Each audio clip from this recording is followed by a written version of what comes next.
देश विदेशातील घटना घडामोडी आपल्यापर्यंत पोहोचवित असलेले एकमेव अग्रगण्य news channel DPA news Marathi, शोध सत्य बातमीचा।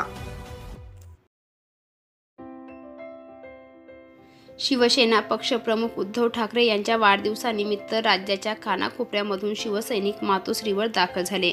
आज सकाळपासून मातोश्रीच्या परिसरामध्ये मोठ्या प्रमाणात कार्यकर्त्यांची गर्दी दिसून आली।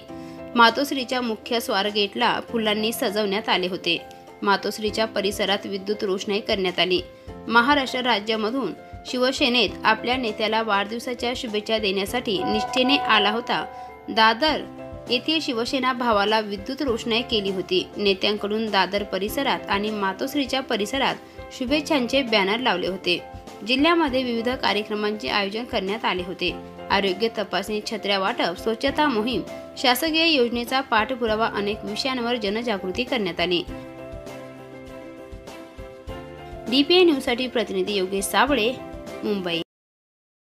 ताज्या घडामोडी व अपडेट जाणून घेण्यासाठी आताच DPA न्यूज चॅनलला सबस्क्राइब करा आणि बेल आयकॉन क्लिक करायला विसरू नका।